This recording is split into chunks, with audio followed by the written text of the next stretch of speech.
Hello and welcome to Scrapping on the Fly. My name is Kristen and I'm here with my next Killikit layout for November. And I am still using up my Vicky Bouton Fernwood. And I have these two pictures of me and my best good friend.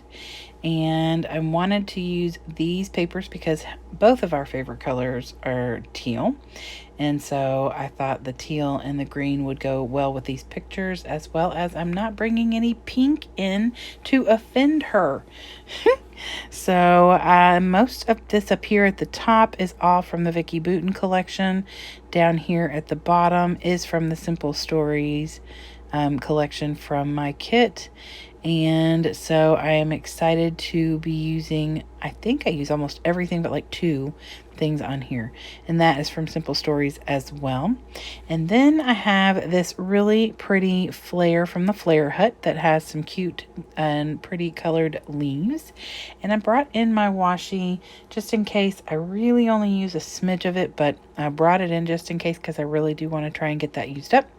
And then I'm considering using this little banner here, but I didn't want to pull it off from the Simple Stories Simple Vintage Country Harvest if I wasn't going to end up using it. So I left it on the full sheet. So I have my papers, my embellishments, and my pictures. So let's see how this goes. So first things first, I cut this base page with the text print is my base, and it's going to be the background. And then I decided I don't want to waste strips of this green, so I thought I would gut the inside of it and make it approximately a 10 by 10 square. And that way I can use the outside to mat a layout in the future, so I get one more layout out of this paper, but I still have the bigger element in the middle. And then I decided I wanted to give it a little bit of texture. And so I tear all four sides just a little because I want the majority of that size, that 10 by 10 size, because I want to mat both my pictures in the middle or in this on this paper. Sorry, I just looked over at the layout and it's like something was popping up on pulling out my glue to get it glued down. So I tear all four sides, and I thought about distressing them and decided against it. Then I thought about inking them and decided against that because it's already going on this dark background. So I left it alone.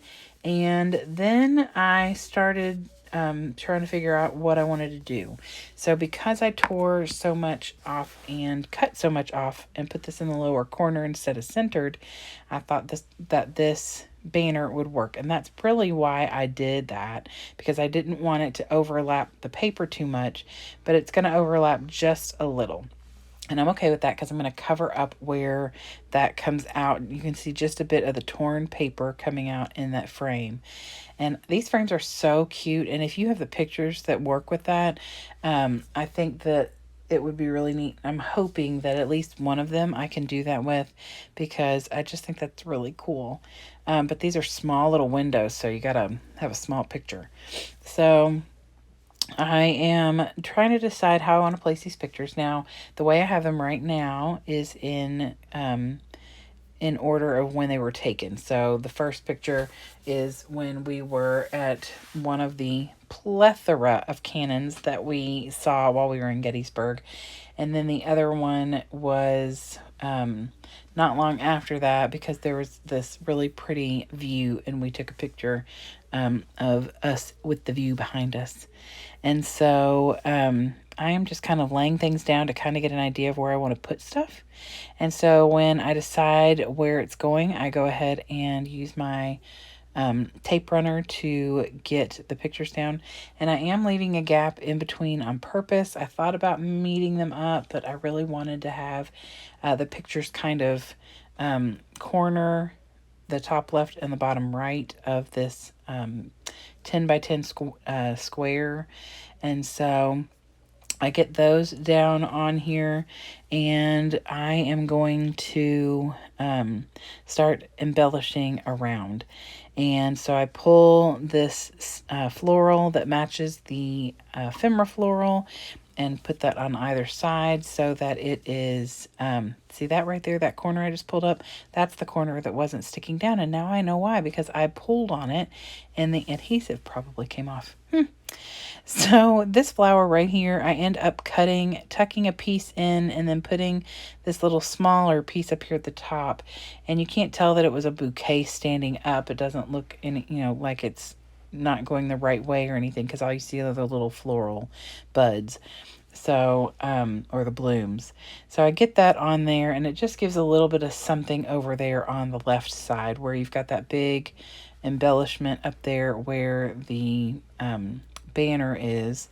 And I do have my flare hanging out up there. I don't know if I've attached that yet, but the other thing that I've done is where that torn paper was peeking through, I took that white washi and put it up there to cover that, so it is not standing out, and you can't tell that there is that piece of that paper is sticking out. That would look weird.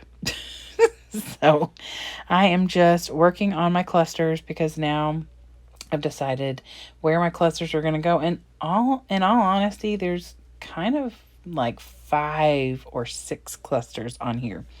I don't always stick to the 3 cluster rule or the odd kind of rule, things like that.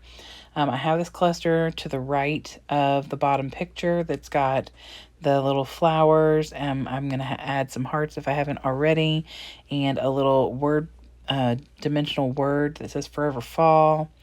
And then I have a cluster to the left of that picture with that orange colored floral. And then there's, they're all over. But I love the way this turned out. It spreads the colors everywhere. There's some orange all over.